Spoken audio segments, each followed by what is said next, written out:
A report by the Center for Social Justice, Equity and Transparency (CESJET) has praised the federal government and the Nigerian army for halting the age-long farmers' herders crisis ravaging parts of the country. Presenting the well-documented report detailing how President Muhammadu Buhari and the army restored peace to warring communities to end the perennial clashes, CESJET Executive Secretary Comrade Isaac Ikpa said, barely a month after being sworn in, President Buhari, in June 2015, constituted a strategic action committee to look into herders' farmers' crisis and make recommendations that would address it. To address these challenges, the federal government in June 2015 constituted a strategic action committee to look into the issues and make recommendations that will help the government address these pressing problems. The major stakeholder of the effort, the umbrella body of the cattle rearing business, the Miyetti Allah Cattle Breeders Association, MACBA, agreed that the effect of climate change and desertification was the major causal factor leading to transhuman movement from north to south annually.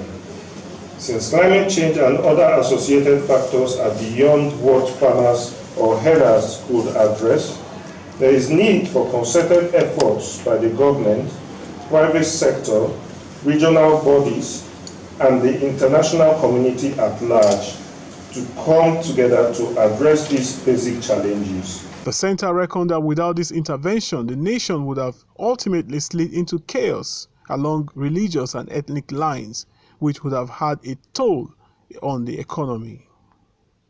According to the report, from all available indices, no Nigerian community is under occupation by herdsmen, even though herders-farmers conflict has become more significant in recent times. Underpinning the escalation in frequency of conflict in Nigeria is a confluence of environmental and demographic forces, especially the desertification caused by climate change and population explosion.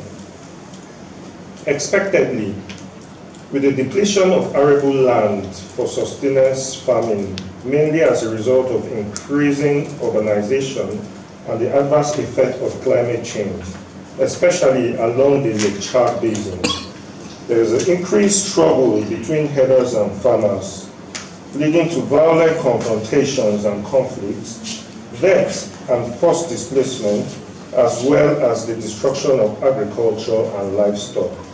Among others, the report, however, urged the federal government to deploy more security personnel in affected areas to ensure that they are better equipped, improve local ties to gather better intelligence and respond speedily to early warning and distress calls. The deployment of security agencies has been a dominant feature in the federal government's response to farmer-herder conflict. In Plateau State, a special task force, Operation Safe Haven, has been deployed since 2001 to restore law and order. This task force is composed of officers and infantry of the armed forces, including the police, with the mandate to restore order and stability. Recently, the federal government expanded its mandate to include Kaduna State, thereby replacing Operation Habin Kunama. It further called for the freezing of enforcement and reform of state anti-grazing legislation, as well as heightened herder-farmer dialogues. When the dry season approaches, we are always scared of farmer-herders crisis in Nigeria because of influx of the herdsmen from the far north to the southern parts of Nigeria. So we are asking that security agencies should be at alert.